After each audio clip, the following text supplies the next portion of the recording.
आज हम पहुंचे हैं वार्ड नंबर 68 में चक तुलवाला में। यहाँ पर श्रीमती अर्चना थपलियाल मैडम हमारे साथ है, जो कि एक समाज सेवी हैं और भाजपा परिवार से भी जुड़ी हुई है। आइए इनसे करते हैं कुछ सवालों के जवाब। मैम नमस्ते, कैसे हैं आप? नमस्ते मैम आपसे जानना चाहेंगे, आप भाजपा परिवार से जुड़ी हुई हैं और आप इतने क्षेत्र में आपका नाम है और लोग आपको एज अ पार्षद जल्द ही नगर निगम में देखना चाहते हैं, इसी में आपका नाम सामने आ रहा था। मैम आपसे जानना चाहेंगे, आपने अपने स्तर से जैसे आप लोगों के सुख दुख में खड़ी रहती हैं, तो आप थोड़ा सा आप अपने बारे में बताना चाहेंगे? जी मैम, सबसे पहले तो मैं आप लोगों का धन्यवाद करना चाहूँगी। Thank you ma'am. आप मेरे घर पर आए। Thank you ma'am. और आप लोगों के चैनल के माध्यम से मैं लोगों का धन्यवाद करना चाहती हूँ, जिन्होंने आप लोगों को यहाँ पर भेजा। जी मैम, आपने जैसे अपने आपको इतने समस्याओं में जुड़ी रहती हैं, तो आप आपने कोई ऐसा कार्य किया हो जिससे लोगों के साथ आप बताना चाहेंगे? हाँ जी मैम, बिल्कुल। मैम, कोरोना काल में जब यहाँ पे कोरोना 2020 में यहाँ पे लॉकडाउन लगा था जी, तो मैंने मोदी किचन के माध्यम से भी कम से कम 300 मजदूरों को यहाँ पे 3 महीने तक खाना बांटा जी, बांगखाला में, अपने पूरे क्षेत्र में। जी, मतलब जी, जी, जी। और उसके बाद मुख्यमंत्री राहत कोष के लिए अपने यहाँ से 1.5 लाख रुपए इकट्ठे करके मुख्यमंत्री राहत कोष के लिए मंडल अध्यक्ष राजेश शर्मा जी के माध्यम से दिए। और फिर जब राम मंदिर बना तो राम मंदिर के लिए भी मैंने 1.5 लाख रुपए इकट्ठे करके राम मंदिर के लिए आरएसएस के माध्यम से 1.5 लाख रुपए हम जी, जी, जी। मैम, जैसे हमारा ये देखा गया है, आप लोगों के साथ इतनी जुड़ी रहती हैं और आप हमेशा लोगों के सुख दुख में खड़ी रहती हैं, तो आपको ये भी लोग कह रहे हैं कि जैसे आपने मतलब जैसे कोरोना टाइम पे बहुत हेल्प करी और आप आयुष्मान कार्ड, पेंशन योजना वगैरह के कार्य में भी लोगों को हेल्प करती हैं, आप इस बारे में कुछ बताएंगे? जी मैम, बिल्कुल। मैंने अपने क्षेत्र में जो भी जरूरतमंद लोग हैं, जैसे माताएं हैं, कोई बुजुर्ग माताएं हैं, हमारे बुजुर्ग भाई लोग हैं और हमारी बहनें विधवा विकलांग हैं, मैंने 50 से भी ज़्यादा लोगों की पेंशनें लगवाई हैं और राशन कार्ड भी 300 से ज़्यादा लोगों के वाइट राशन कार्ड बनवाए और पीले राशन 150 तक पीले राशन कार्ड बनवाए।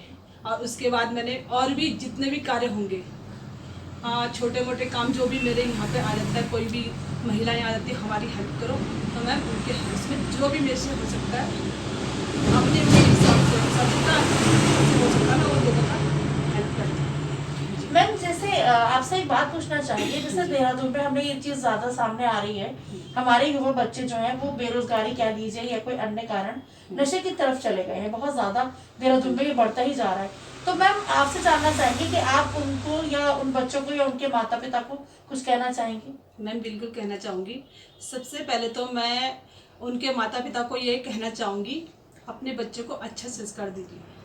अगर हम अपने बच्चों को अपनी संस्कृति के बारे में बताएंगे, और मतलब आजकल के बच्चे क्या है कि पाश्चात्य संस्कृति के ऊपर ज़्यादा ध्यान दे रहे हैं और अपनी संस्कृति को भूलते जा रहे हैं। हमारे संस्कृति में हमारे देवी देवता हैं, हमारे कितने सारे देवी देवता, उनके बारे में कोई अपने बच्चों को नहीं बताता है ना। और ये है, बच्चों को पढ़ाओ, मॉडर्न स्कूल में जरूर डालिए अपने बच्चों को, पर ये नहीं कि अपनी संस्कृति के बारे में बच्चों को, सही बात है, अपनी संस्कृति के बारे में बच्चों को बताओ। और बच्चे कहाँ जा रहे हैं, कितने समय के लिए जा रहे हैं, बच्चों पे जरूर ध्यान दीजिए।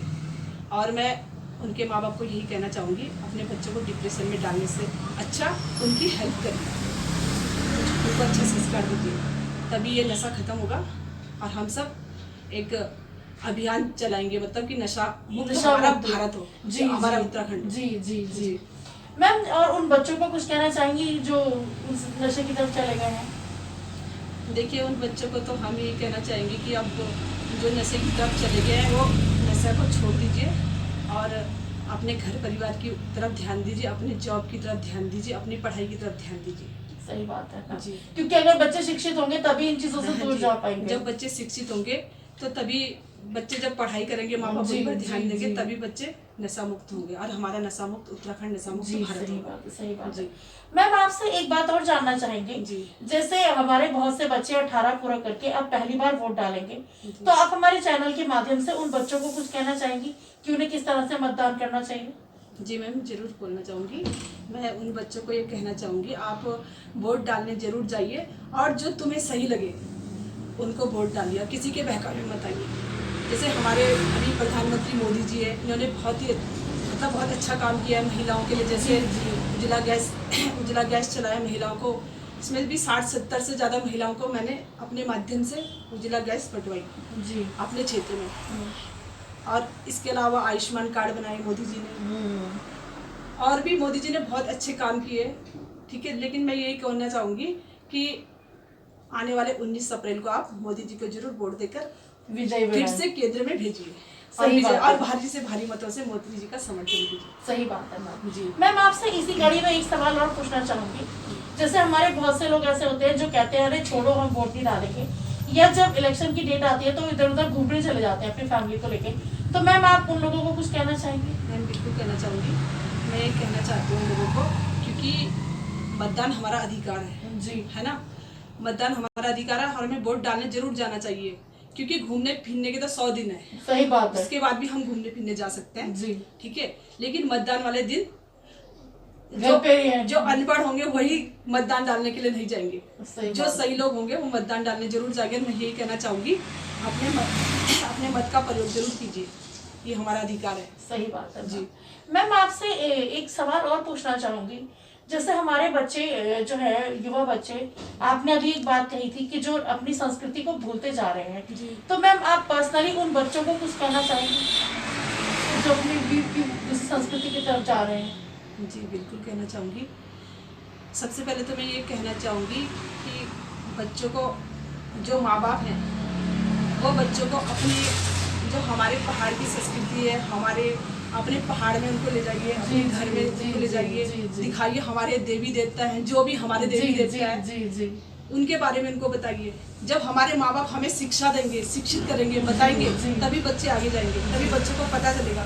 और माँ बाप ही शिक्षा नहीं देंगे तो बच्चों को कहाँ से पता चलेगा। सही बात है मैम। जैसे कि आज तो देखा गया है बच्चों को वैलेंटाइन डे पता है, फूलादेही अगर वो पर्व जो अभी हाल ही में गया, फूलादेही पर्व जो गढ़वाली पर्व है, फूलदेही पर्व, बच्चों को उस बारे में नहीं पता और वैलेंटाइन डे के बारे में सबको पता है। तो वो एक बहुत बड़ा फर्क हमारी संस्कृति में आता जा रहा है। जी बिल्कुल, ये हमारी संस्कृति में बहुत बड़ा फर्क यही होता है कि हमारे जो माँ बाप हैं वो बच्चों को इस चीज के बारे में बताते नहीं। अगर वो सही बच्चों को सही राह दिखाए, बच्चों को ये बता दे हमारा फूलदेही त्योहार है, ये हमारे बहुत सारे हरेला पर्व है, हमारी मकर संक्रांति आती है, खिचड़ी संक्रांति आता है, ऐसे गढ़वाली बहुत सारे त्योहार आते हैं।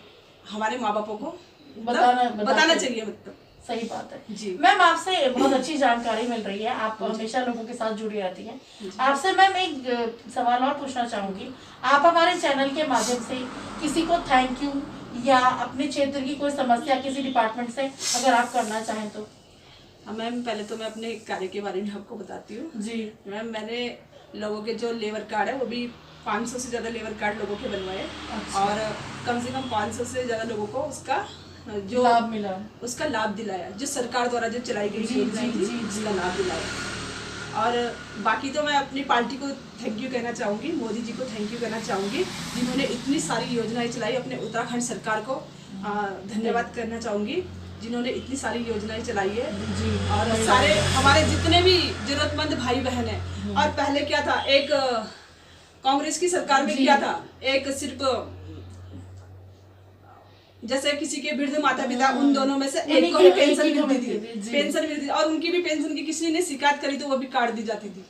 लेकिन आज मोदी जी के राज्य में, उत्तराखंड सरकार के राज्य में, आज दोनों को, माता पिताओं को दोनों को पेंशन मिल रही है, दोनों को इसका लाभ मिल रहा है। तो मैं अपनी पार्टी का बहुत बहुत धन्यवाद करना चाहूंगी आप लोगों के माध्यम से, नवचेतना के माध्यम से।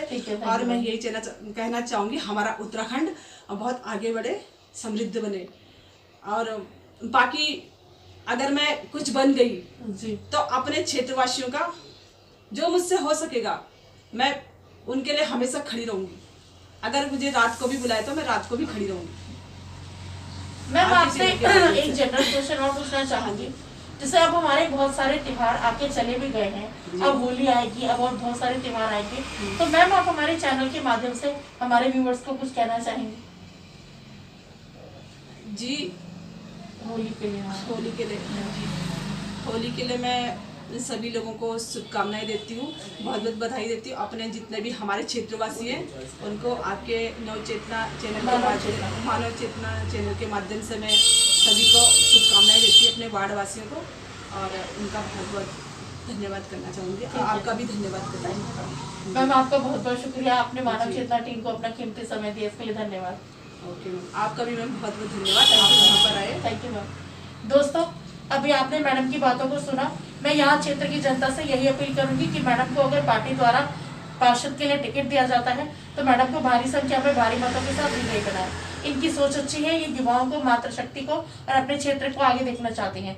इसी के साथ मुझे दीजिए इजाजत। मैं फवादिया निजामी अपने सहयोगी अजय कुमार जी के साथ मानव चेतना न्यूज देहरादून। बने रहे मानव चेतना के साथ, ज्यादा से ज्यादा लाइक और सब्सक्राइब करें। फिर किसी नई शख्सियत के साथ होगी मुलाकात, तब तक के लिए अलविदा।